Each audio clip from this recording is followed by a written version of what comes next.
তখন অদিতি মাতা কশ্যপ ঋষির কাছে প্রার্থনা করছেন, হে স্বামী, হে প্রজাপতি কশ্যপ, আপনি আমাকে উপায় বলুন। আমার পুত্রগণ তারা তো দানব পুত্রদের দ্বারা বিতাড়িত স্বর্গরাজ্য থেকে, কি করে এই স্বর্গরাজ্য পুনরুদ্ধার করা সম্ভব? তখন কশ্যপ মুনি অদিতি মাতাকে পয়ব্রতের উপদেশ দিলেন। কেমন করে এই ব্রত করতে হবে বললেন, ফাল্গুন মাসের শুক্ল প্রতিপদ থেকে দ্বাদশী পর্যন্ত এই যে 12টা দিন, দ্বাদশ দিবস, কেবলমাত্র দুগ্ধ পান করেই যাপন করবে। হরির আরাধনা, হোম, পূজা, ব্রাহ্মণ ভোজন করাবে, ভূমিতে শয়ন করবে, মাটিতে শোবে, দিনে 3 বার স্নান করবে, অসৎ আলাপ করবে না, উত্তম অধম সকল ভোগ পরিত্যাগ করবে। অনন্তর দ্বাদশীর পর ত্রয়োদশী আসবে। সেই ত্রয়োদশীর দিন বাসুদেব পরায়ণ হয়ে শাস্ত্র বিধি অনুসারে বিবিধ ব্রাহ্মণ দ্বারা পঞ্চামৃতে ভগবান বিষ্ণুকে অভিষেক করাবে এবং সর্বকর্মফল বিষ্ণুতে অর্পণ করবে। বলে তাতে কি হবে? তাতে ভগবান বিষ্ণু প্রসন্ন হবেন এবং ভগবান বিষ্ণু তোমার গর্ভে আবির্ভূত হবেন। তাই ছোটবেলার থেকেই তো মা মেয়েটাকে বলে, ওরে সন্ধ্যা দে, একাদশী কর, এই লক্ষ্মী বার ব্রত কর, এই মঙ্গলচণ্ডীর পূজা কর, এই ব্রত কর, এই শিব পূজা কর, কত কিছু ব্রত করায় না? আপনারা করান না মেয়েদের দিয়ে? কিন্তু কটা ছেলেকে বলে যা সন্ধ্যা দিয়ে আয়। আগেকার দিনে ব্রহ্মচর্য আশ্রমে ছেলেদেরকে পাঠানোর ব্যবস্থা ছিল। গুরুগৃহে ছেলেরা যেতেন, মেয়েরা তো যেতেন না। মেয়েরা ঘরে থাকতেন। মেয়েরা ঘরে থেকেই বার ব্রত মায়েদের বাবাদের কাছ থেকে শিক্ষা পেতেন। তারা ঘরে থেকেই শিক্ষিত হতেন। এই বিভিন্ন বার ব্রত আদি সংস্কার তারা ঘর থেকেই পেতেন। তাই আসুন আমরাও ছোটদেরকে সেই সংস্কারগুলো দেওয়ার চেষ্টা করি। আমাদের সনাতন ধর্ম যেন হারিয়ে না যায়, আমাদের সংস্কার যেন হারিয়ে না যায়। এই বামনদেব আবির্ভূত হলেন কবে? আজকে সেই শুভ তিথি, ভাদ্র মাসের শুক্লা দ্বাদশী তিথি। ভগবান বামনদেব কি, বলে বামন ভগবান কি।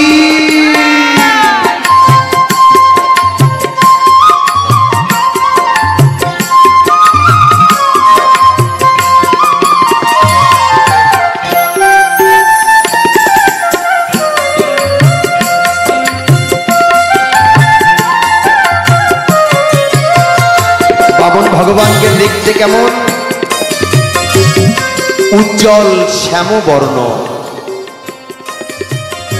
কানে কুণ্ডল শোভা পাচ্ছে, বদন শোভিত, বদন সুশোভিত বদন মণ্ডল, বক্ষস্থলে শ্রীবৎস চিহ্ন, অঙ্গদ চরণে নূপুর, বিভিন্ন অলঙ্কারে ভূষিত, বনমালার দ্বারা সুশোভিত, স্বীয় দিব্য জ্যোতির দ্বারা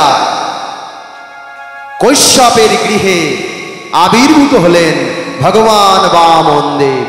বলে বামনদেব কি।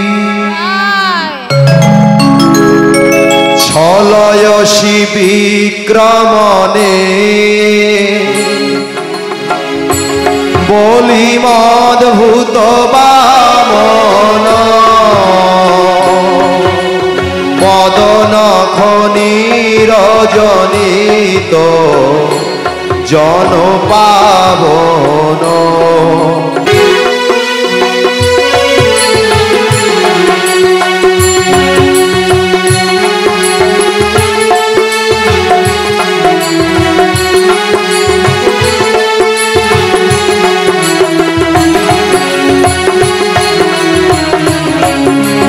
বামন ভগবান কি। সবধিত বামন রূপ, জয় জগদীশ হরে। জয় জগদীশ হরে।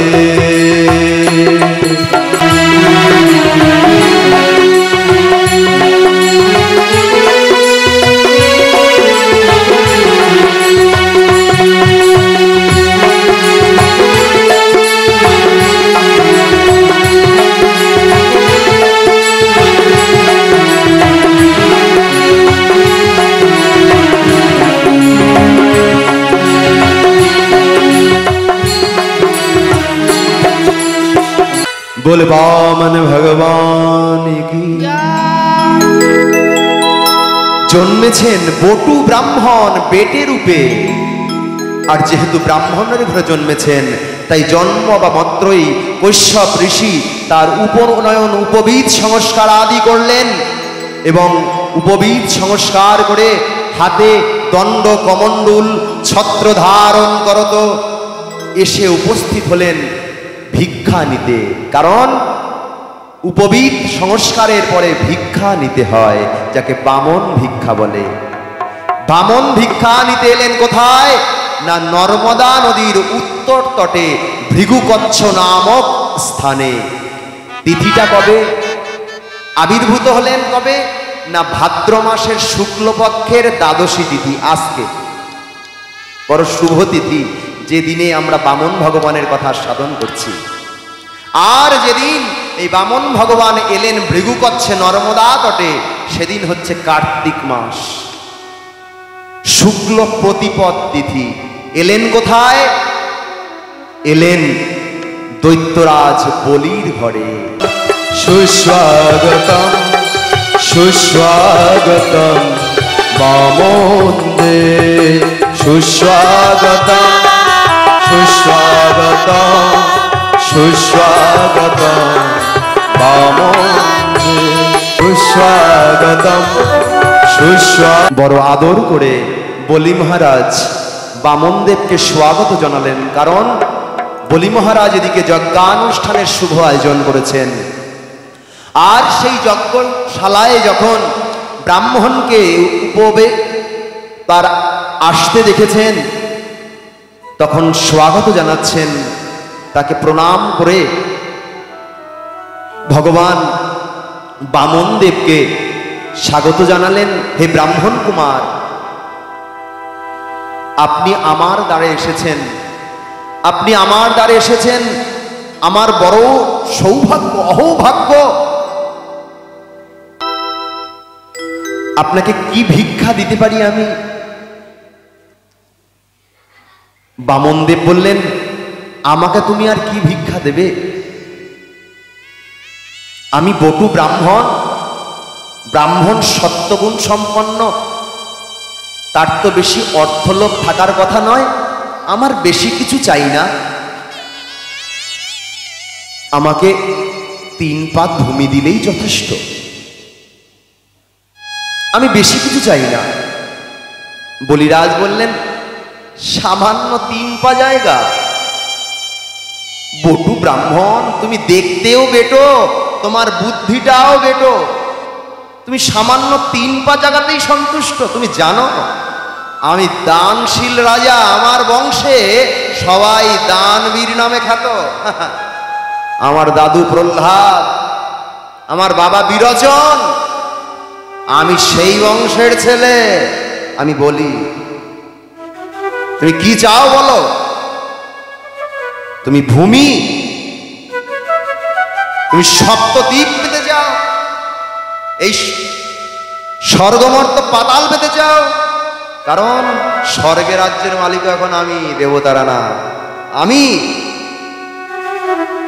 বলো কি চাও? রথ, হাতি, সুন্দরী কন্যা, দাসদাসী, স্বর্ণ অলঙ্কার, কি চাও? তোমাকে সব কিছু দিতে, তুমি বলো কি চাই?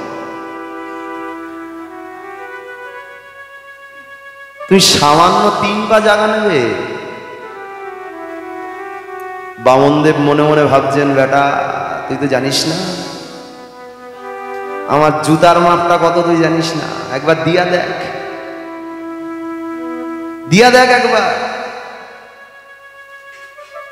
এদিকে বলিরাজের গুরু দৈত্যগুরু শুক্রাচার্য বলিরাজকে ডেকে বললেন, বাবা শোন এদিকে। বলুন গুরুদেব। বলে, জানিস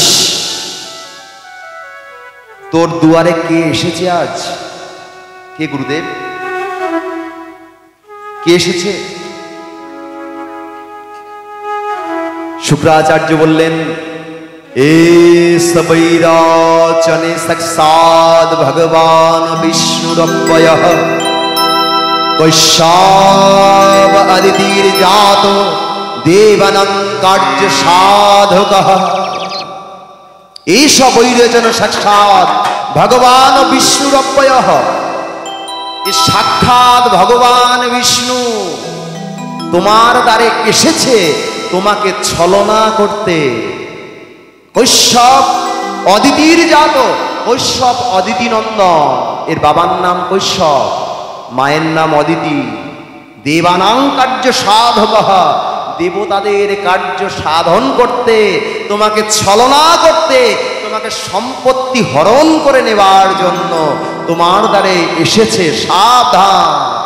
বললেন, গুরুদেব আমার দ্বারে সাক্ষাৎ ভগবান বিষ্ণু ব্রাহ্মণ বিপ্র রূপে এসেছে, আমি এই সুযোগ হাতছাড়া করব? আমি যার জন্যে যজ্ঞ করছি সেই যজ্ঞেশ্বর হরি, যিনি আমাকে সাক্ষাৎ দর্শন দিয়েছেন, তাকে আমি দরওয়াজায় পেরিয়েছি, তাকে আমি দ্বারে পেয়েছি, তাকে পেয়েও আমি সব কিছু দেব না? যার চরণ দর্শনের জন্য অনন্ত কোটি বিশ্ব ব্রহ্মাণ্ডের মুনি ঋষিবৃন্দ তারা জন্ম জন্মান্তর ধরে তপস্যা করে চলেছে, তিনি অযাচিত কৃপা বাড়ি বর্ষণ করে আমার দ্বারে এসেছেন, আমি তাকে ফিরিয়ে দেব গুরুদেব? হ্যাঁ। দৈত্যগুরু শুক্রাচার্য কোনোভাবেই বলি মহারাজকে তার সংকল্প থেকে ফেরাতে পারছেন না। এদিকে বামনদেব বলেছেন, বলি যদি ত্রিপাদ ভূমি দিতেই হয় আগে হাতে জল নাও, সংকল্প করো, তবে তো তুমি ভূমি দান করবে। শুক্রাচার্য দেখলেন আর তো উপায় নাই, এখন যদি বলিরাজ সংকল্প করে বসে। কি করলেন গুরুদেব? সূক্ষ্ম রূপে ওই যে কমণ্ডলুর মধ্যে জলটা ছিল, ওই কমণ্ডলুর নালের মধ্যে গিয়ে প্রবেশ করে গেলেন।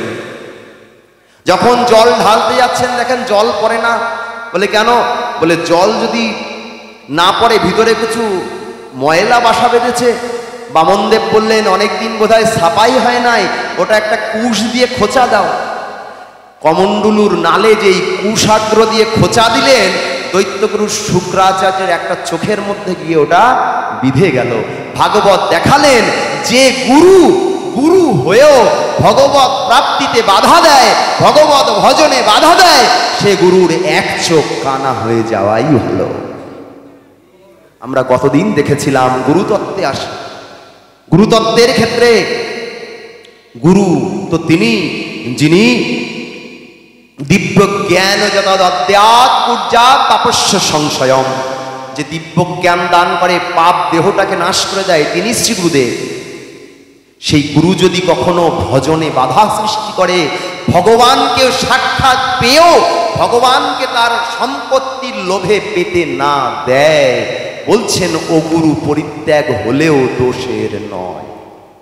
বামন ভগবান বললেন, বলো বলো বলি মহারাজ, বলো আমি 3টে পা জায়গা চেয়েছিলাম, কোথায় দেব? কোথায় দেব এই 3টে পা?